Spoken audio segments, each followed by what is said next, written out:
Storm clouds gather over Kyiv, not of missiles, but of negotiation. After years of war and shattered skylines, a different battle now unfolds. In phone calls, in closed rooms, in whispers between Washington, Moscow, and Kyiv. This time, the fear is not invasion, but concession. Ukrainian President Volodymyr Zelensky stands at a crossroads. Two Ukrainian officials say the United States is urging him to accept what was once unthinkable: major territorial losses, including all of Donbas, not through force, but through signatures. In private meetings stretching 5 hours inside the Kremlin, Trump's advisors Steve Witkoff and Jared Kushner speak with Vladimir Putin. Days later, a 2-hour call with Zelensky brings a sharper edge, a pressure to say yes.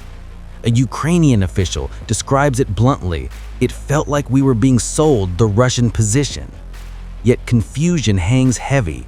Zelensky says he received the document only an hour before the call, while US officials insist it was sent a day earlier.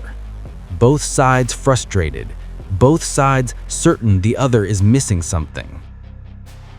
Trump publicly claims Zelensky's team loves the plan. Russia says it still has objections. Washington denies pushing harder on Kyiv than on the Kremlin, but in Ukraine, distrust simmers. Mr. President, what's the next step in Russia-Ukraine talks? What's your next step in Russia-Ukraine talks after last week's negotiations? So we've been speaking to President Putin, and we've been speaking to Ukrainian leaders, including Zelensky, President Zelensky. And I have to say that I'm a little bit disappointed that President Zelensky hasn't yet read the proposal. That was as of a few hours ago. His people love it, but he hasn't. Russia's fine with it. Russia, I guess, would rather have the whole country when you think of it. But Russia is, I believe, fine with it, but I'm not sure that Zelensky's fine with it. His people love it, but he hasn't read it.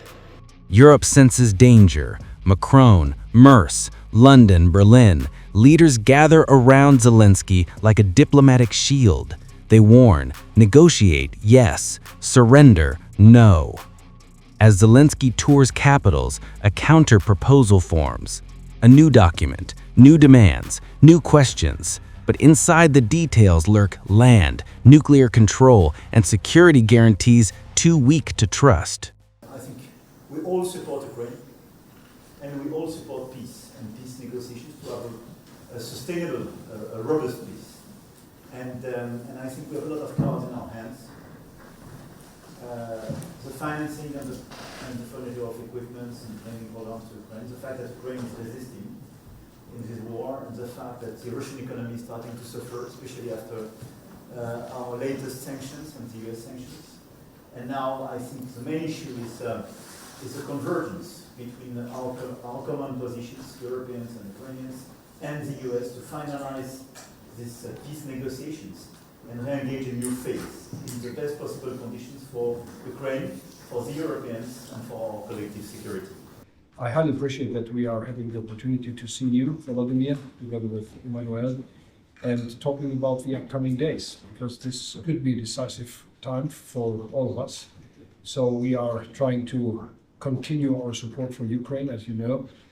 On the other hand, we are seeing these talks and negotiations in Moscow and the US. I'm looking forward to hear from you what the outcome of these talks might be. And we are still and remain strongly behind Ukraine and giving support to your country, because we all know that the destiny of this country is the destiny of Europe. So that's the reason why we are here, trying to figure out what we can do. And nobody should doubt on our support for Ukraine. And this is what we are firmly standing behind, and the outcome is open.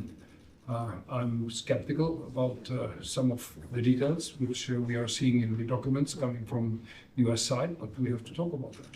That's why we are here. Thank you for your invitation. That we stand with Ukraine, and it was to be a ceasefire, it needs to be a just and lasting ceasefire, and that's why it's so important that we repeatedly set out the principle that matters about Ukraine for Ukraine. And we stand here to support you in the conflict and support you in the negotiations and make sure that this is a just and lasting settlement if we can get that far. But you're very welcome. I look forward to our discussions. If Ukraine gives up territory, who stays, who leaves, who withdraws? And if Kyiv pulls back, what stops Russia from advancing again?